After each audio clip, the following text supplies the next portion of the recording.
गुरु गीता आपने पढ़ी होगी तो एक श्लोक आपको याद आ जाएगा, मैं बोलूंगा, जिनको याद होगा वो भी बोल पड़ेंगे साथ में। अत्रि नेत्र शिवः साक्षात, अत्रि नेत्र शिवः। यह गुरु गीता का श्लोक है, जो पढ़ते होंगे उनको याद आ जाएगा। द्विबाहुश्च हरिस्मृतः, द्विबाहुश्च हरिस्मृतः, यो चतुर्वदनो ब्रह्मा, यो श्री गुरु कथितः प्रिय, श्री गुरु। गुरु ही त्रिनेत्र रहित दो नेत्र वाले शिव जी हैं, चतुर्भुज रहित दो भुजा वाले विष्णु जी हैं, और चतुर्मुख रहित एक मुख वाले वो ब्रह्मा जी हैं। शिव जी का वचन है। जिसको भक्ति लाभ होता है ना, उसको छोटे मोटे लाभ फिर यूं ही हो जाते हैं, उसको परवाह नहीं करनी पड़ती। पर आजकल कई लोग ऐसे होते हैं जो इन छोटी छोटी बातों की परवाह ज्यादा करते हैं। मेरा काम ठीक नहीं चलता, राम राम ठीक चलेगा तो काम भी ठीक चलेगा, इसलिए राम राम को ठीक चलने दो। सुबह उठकर लोग इसकी चिंता तो करते हैं पर इसके लिए कुछ नहीं करते। ये समझे, यूं जब यूं करे तो इसकी चिंता नहीं करनी पड़ेगी, इसकी चिंता फिर वो करेगा जिसका ये किया है, जिसके नाम का, फिर वो करेगा अपने आप। तुलसीदास जी ने सबसे बड़ा लाभ भक्ति का लाभ माना है। लाभ की कछुहरी भक्ति समाना, इसके समान कोई लाभ नहीं है। तो फिर से कह दूं, आपके चरणों में प्रार्थना करूं कि गुरु से आशीर्वाद मांगने की जरूरत नहीं है, सूर्य से किरणें मांगने की जरूरत नहीं पड़ती, फूल से सुगंध मांगने की जरूरत नहीं पड़ती, जलते हुए दीपक से रोशनी मांगने की जरूरत नहीं पड़ती है, भरे हुए मेघों से पानी मांगने की जरूरत नहीं पड़ती है। उसी प्रकार गुरु से भी आशीर्वाद मांगने की जरूरत नहीं है, वो बरसाते हैं। तो बोले आशीर्वाद बरसाते तो हमारे जीवन में अमुक अमुक कष्ट क्यों है? तो देखो, संसार में अगर सुख का फूल खोजने जाएंगे तो दुख का कांटा जरूर मिलेगा। संसार में सुख का फूल पकड़ने गए तो दुख का कांटा लगेगा।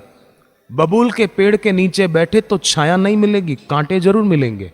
पर बरगद के पेड़ के नीचे बैठो, बरगद का पेड़ शिवजी का रूप माना जाता है, बरगद के पेड़ के नीचे बैठो तो छाया जरूर मिलेगी, शांति जरूर मिलेगी। विषयी व्यक्तियों का संग होगा तो अशांति बढ़ेगी, पर निर्विषयी नारायण में प्रीति रखने वाले भक्तों का संग होगा तो जीवन में भक्ति बढ़ेगी।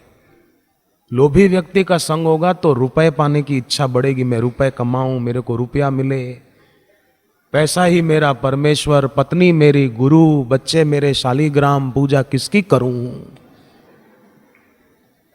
आप एक बात बताओ कृपा करके कि रसोई घर में तेल होता है, घी भी होता है ना बहनों, है ना? रसोई घर में तेल भी होता है, घी भी होता है, पर आप एक बात ये बताइए, रसोई घर का रखा हुआ तेल और घी क्या हाथ पैर धोने के लिए होता है क्या? बोलो तो, हाथ पैर धोने के लिए होता है?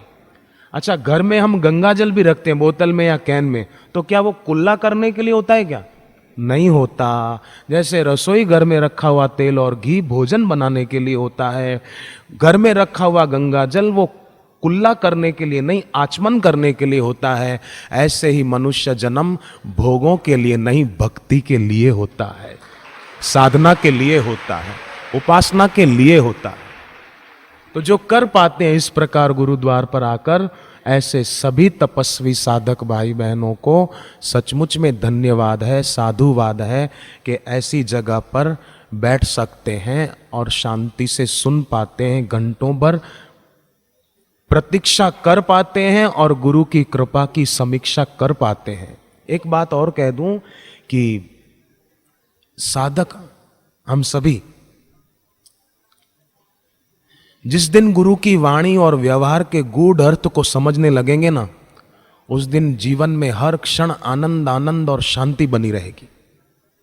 जैसे किसी व्यापारी ने लाख रुपए व्यापार में लगाए और उसको फायदा हो गया करोड़ रुपए का, तो वो कितना खुश होगा आप सोचो, नाचने लगेगा, मैंने तो लाख रुपया लगाया, मेरे को करोड़ का फायदा हो गया। ऐसे ही हमने समर्पण तो क्या किया, कुछ भी नहीं, पर जो आत्मिक आनंद, आत्मिक अनुभूति जो होगी, गुरु की वाणी और गुरु के व्यवहार के गूढ़ार्थ को समझने लगे और उसके लिए उन्हीं को प्रार्थना करें, उन्हीं का चिंतन करते हुए रोज थोड़ी देर शांत बैठे और अकेले में बैठे। अकेले में बैठे उसका अर्थ ये नहीं कि कहीं जंगल में जाकर बैठे। अकेले में बैठे मतलब भीड़ को साथ लेकर न बैठे। भीड़ को साथ लेकर न बैठे मतलब किसी वस्तु व्यक्ति का चिंतन न रहे, केवल वही रहे। अरे एक युवक और युवती का प्यार हो जाए ना, प्यार तो उसको क्या बोलो, खाक, वासनात्मक आकर्षण। और वो दोनों अकेले में कहीं बैठे हों तो उनको तीसरे की उपस्थिति खटकती है। तीसरा कोई आ जाए तो वो सोचेंगे ये कब जाए यहां से। बादाम खाते हैं, कभी कभी कड़वी बादाम आ जाती है तो उसको थूक देते हैं, कुल्ला कर लेते हैं। ऐसे ही हम साधक अपने सदगुरु का ध्यान करने बैठे तो अकेले बैठे, अगर कोई मन में टपक पड़े तो उसका त्याग कर दें। जैसे कड़वी बादाम को थूक देते हैं ऐसे उसको भी राम राम कर दें। कोई कोई लोग बोलते हैं मन में विकार आए, बुरे विचार आए तो दृष्टा बने रहो। दृष्टा बनना ठीक है, पर उसका मतलब यह नहीं कि हम दृष्टा हैं, हमारे मन में विकार आते हैं हमको क्या।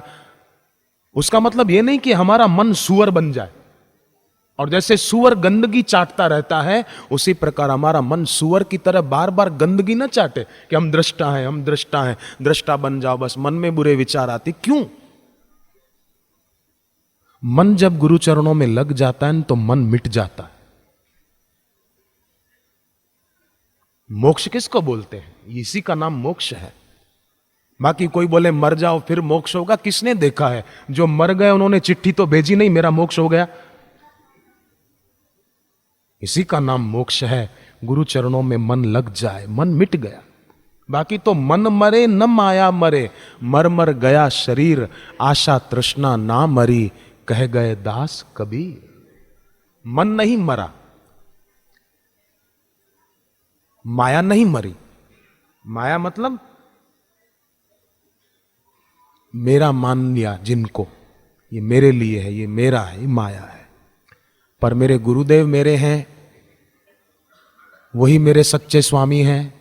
त्वमेव माता च पिता त्वमेव, त्वमेव बन्धुश्च सखा त्वमेव, त्वमेव विद्या द्रविणं त्वमेव, त्वमेव सर्वं मम देव देव, त्वमेव सर्वं मम देव देव।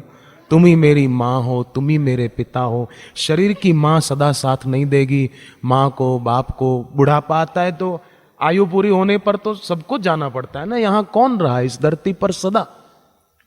तो शरीर की माँ साथ छोड़ देती है, शरीर के पिता साथ छोड़ देते हैं, और वो हमको मुक्ति का अनुभव करा नहीं सकते, विकारों के आकर्षण से छुड़ा नहीं सकते। पर सदगुरु ऐसी माता है, ऐसे पिता है। आद्य शंकराचार्य बोलते थे गुरु मां भी है, गुरु पिता भी है, गुरु देव भी है, गुरु देवी भी है, गुरु सर्वस्व है। ऐसे गुरु को जो सर्वस्व अर्पण करता है, सर्वेश्वर उससे दूर नहीं रह सकता। माधव दास नाम के एक बाबा हो गए, एक संत हो गए। श्री कृष्ण भगवान को इष्ट मानते थे, खूब उपासना की, ऐसी उपासना की कि भगवान कृष्ण प्रकट हो गए। वो भगवान को देखकर व्याकुल हो गए और गले लगने को दौड़ पड़े।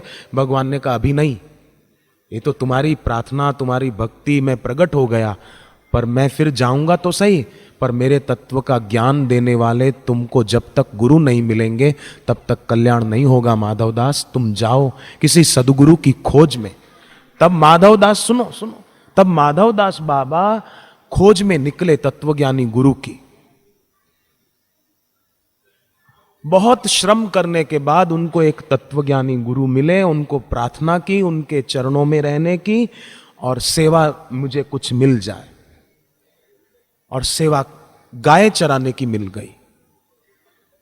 बड़े प्यार से गाय ले जाते, ऐसा नहीं कहा कि नहीं नहीं मैं सेवा क्यों करूं, नहीं, दिल से सेवा करते थे। और सच्चा सेवक सेवा करता है, और सेवा करते करते कोई विघ्न आता है ना, तो सच्चा सेवक और ज्यादा तत्परता से सेवा में लग जाता है।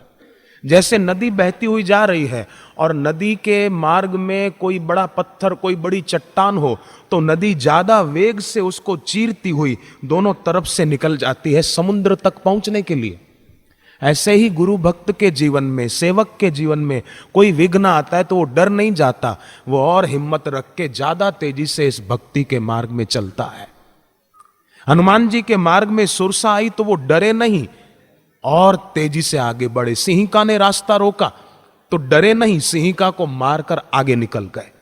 लंकिनी ने रास्ता रोका तो डरे नहीं, आगे निकल गए। ऐसे हमारा कोई रास्ता रोके तो हम भी डरे नहीं। कोई हमको इस साधना के मार्ग से दूर करना चाहे तो हम दूर ना हो, हम उनसे दूर हों और अपने स्वामी के और निकट हो जाए दिल से।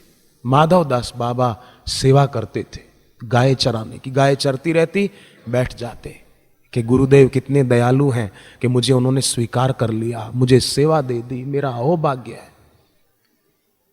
और माधव दास जितना गुरु के प्रति अहोभाव से भरते गए, त्यों त्यों गुरु के निकट होते गए दिल से। बाहर से तो गुरु दूर थे, अपनी कुटीर में थे, ये गाय चराने आए थे, और गुरु से भीतर से निकट हो गए, आवरण हट गया, अनुभूति हो गई। बैठे रहे, बैठे रहे, बैठे रहे। देह सभी मिथ्या हुई, जगत हुआ निसार।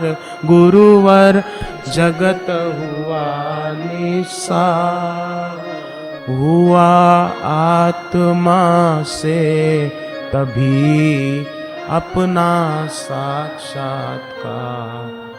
कैसी अनुभूति गुरु कृपा से होती है। पर शिष्य कभी कभी ऐसे गुरु को समझ नहीं पाता और बोलता है गुरुजी नाराज है, गुरुजी नाराज है। नहीं नहीं, वो नाराज दिखते हैं पर है नहीं। श्री आशा रामायण की वो पंक्तियां कितनी प्यारी है। कृष्ण ने मन में ऐसा ढाला, वे जा पहुंचे नैनीताला। वहां थे श्रोत्रिय ब्रह्मनिष्ठित, स्वामी लीला शाह प्रतिष्ठित। भीतर तरल थे, बाहर कठोरा, निर्विकल्प जूं कागज। अब ये पंक्तियां अगर कोई साधक याद रखे ना, तो वो कभी बोल नहीं सकेगा कि मेरे गुरुदेव ने मुझ पर गुस्सा किया। तुम पर गुस्सा नहीं किया, हम पर वो गुस्सा नहीं करेंगे, हमारी कमियों पर गुस्सा करेंगे, हमारी गलती पर गुस्सा करेंगे। हमारा मन जो कभी कभी सुअर की तरह गंदगी की ओर आकर्षित हो जाता है, वो उस पर कोप करते हैं ताकि वो आकर्षण हट जाए, वो आसक्ति हट जाए। आसक्ति नाम ही है आसक्ति, ये आसक्ति है, जा सकती नहीं है। ये आसक्ति है, पर फिर भी जा सकती है। अगर ये आसक्ति गुरु के चरणों में हो जाए तो ये जा सकती है, ये नष्ट हो सकती है।